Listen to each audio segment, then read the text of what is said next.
Hey everyone, how's it going? I am Xeracon and I am back once again. A couple of months ago, I started getting back into reading comics, and during that time, it caused me to think about how comic stories flow narratively. It also brought back a point that I believe hurts readers, and that is about how you can't read large industry comics without needing to read other comics. Here's a brief example. If you're reading a Batman comic and are following the plot, you may have to read several Detective Comics comics to follow the plot. Otherwise, when you read the next issue, you'll miss information. This is something I never liked. When I went to the comic book store before everything that's currently happening, I remember having to search the back issues for the missing parts of a story. And unless you're reading the complete omnibus, which I would recommend, trying to follow a major story event is a nightmare. I understand that a universal event would impact every character within that universe and is essential for the world building, but jumping between several different series, especially ones that you might not usually read, is not ideal.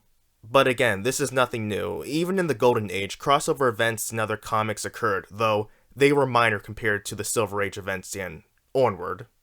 This especially doesn't help someone who wants to get into comic books. If they wanted to ask you about where to start, there's really no good place to advise them. You would really just have to recommend personal or generally favored story arcs. There's no real starting point. The amount of resets in alternate universes don't help either, but I've already expressed some of my disdain for those before. Digression aside, what other work of literary fiction requires you to read other material to understand what's occurring in the story? And I'm not talking about tie-in books or prequel stories where context or backstories are added to explain things. Outside of comics, you can play Halo Combat Evolved without playing Halo Reach. And while there is debate about where someone should start, you can watch the original Star Wars trilogy without watching the prequels.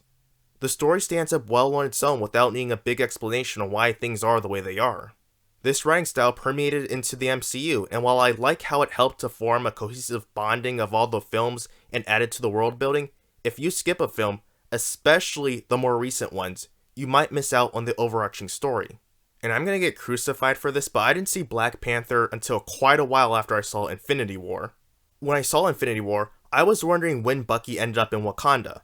After seeing Black Panther, it all made sense, but that was at least 7 months later. Imagine if someone skipped Thor Ragnarok or Captain America Civil War because they weren't fans of either of the titular characters. They would have a worse experience than what I had. Manga thankfully doesn't have this problem. You can start with the first book and just continue on. The only series that might be confusing would be Yu-Gi-Oh! Because of all the different series within the franchise. However, barring the continuity with the pre-card game series and Duelist Kingdom, each sub-series is its own distinct series.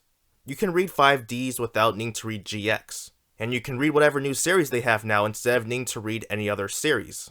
I wish comics didn't have this problem. And to reiterate myself, this is only with major comic publications. If you're reading something less mainstream or a limited series that is separate from the mainline stories, you should be fine. My complaint is with DC Comics, Marvel, and IDW.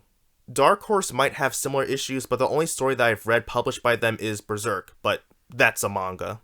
If you want a comic recommendation that doesn't require reading different stories, I would recommend Powers. It's about an ex-superhero turned detective and his partner as they deal with the world of superheroes. It's a unique perspective from those without powers in a world with people who do have powers.